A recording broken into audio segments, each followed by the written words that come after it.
Hello అండి, welcome to Sujata's kitchen. ఈరోజు మనము చికెన్ ఫ్రాంకీ ఎలా చేసుకోవాలో చూసుకుందాము. ఒక బౌల్లో ఒక గిన్నె మైదా పిండి, ఒక గిన్నె గోధుమ పిండి తీసుకొని అందులోకి సరిపడా ఉప్పు, ఒక 2 స్పూన్లంతా పెరుగు తీసుకొని కొంచెం నెయ్యి వేసుకొని ఫస్ట్ నీళ్ళు పోసుకోకుండా మంచిగా కలుపుకోవాలి. మొత్తం పొడి పొడిగా అయిన తర్వాత కొన్ని వాటర్ పోసుకుంటూ పిండి మొత్తం మిక్స్ చేసుకోవాలి. ఇప్పుడు వాటికి కావాల్సిన వెజిటేబుల్స్ ఉల్లిగడ్డ, షిమ్లా మిర్చి, మిరపకాయలు అన్నీ కట్ చేసుకొని పక్కన పెట్టుకొని ఒక ప్యాన్లో ఆయిల్ వేడి చేసుకోవాలి. కట్ చేసుకొని ఉల్లిపాయలు వేసుకొని మంచిగా బ్రౌన్ కలర్ వచ్చేంత వరకు వేయించుకోవాలి. ఇప్పుడు అందులో కడిగి చిన్నగా పీసులు చేసుకున్న చికెన్ పీసెస్ వేసుకోవాలి. చికెన్ మంచిగా కలుపుకున్న తర్వాత అందులో వాటర్ పోయేంత వరకు పక్కన ఒక గిన్నెలో 2 చెంచాలు టమాటో సాస్ తీసుకొని అందులోకి ధనియాల పొడి, సోయా సాస్ 1/2 స్పూన్ అంతా, vinegar 1/2 spoon, green chilli sauce ఒక ఫుల్ స్పూన్ అంతా తీసుకొని అన్నీ బాగా మిక్స్ చేసుకోవాలి.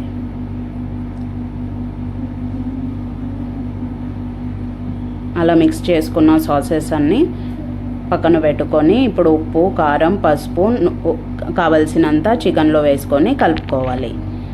అందులోకి షిమ్లా మిర్చి యాడ్ చేయాలి. ఇప్పుడు యాడ్ చేసుకొని మంచిగా కలుపుకొని కలిపి పెట్టుకున్న సాస్ మొత్తం చికెన్లోకి వేసుకోవాలి. క్యాప్సికమ్ అండ్ సాస్ అన్నీ మిక్స్ అయిన తర్వాత చిన్నగా కట్ చేసి పెట్టుకున్న పచ్చిమిర్చీలు వేసుకొని కలుపుకోవాలి. ఇప్పుడు ఒక 2 స్పూన్లంతా లెమన్ జ్యూస్ వేసుకుందాం. మిరియాల పొడి,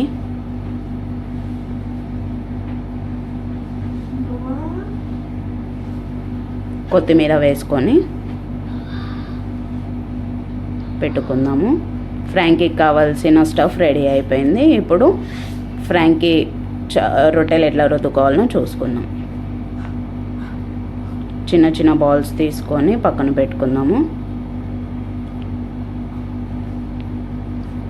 ఇక్కడ నేను 7-8 చేసుకుంటున్నాను. ఇప్పుడు ఫ్రాంకీకి కావాల్సిన చపాతీ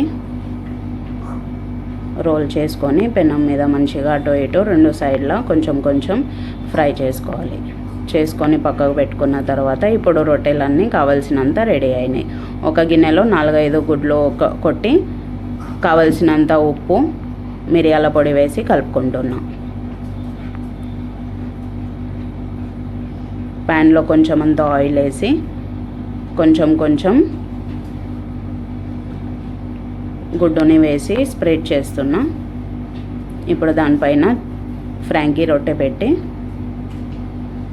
2 సైడ్లా మంచిగా ఫ్రై చేసుకుంటున్నాం. ఇప్పుడు 2 సైడ్లు అయిన తర్వాత పక్కకు తీసుకొని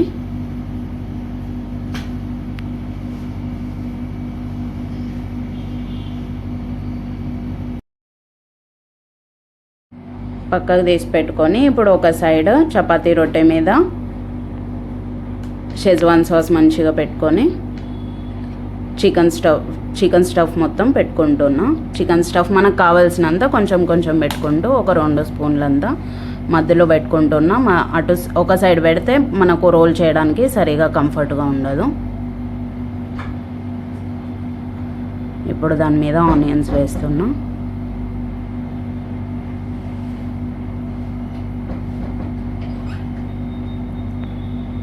ఇప్పుడు ఒక సైడ్ నుంచి మంచిగా రోల్ చేసుకోవాలి.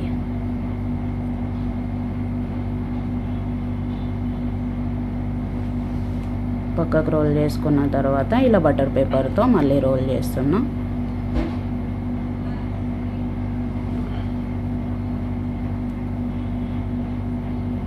అంతే అండి, ఇంట్లోనే ఎంతో టేస్టీగా రెడీ అయ్యే చికెన్ ఫ్రాంకీ రెడీ అయింది. Thank you.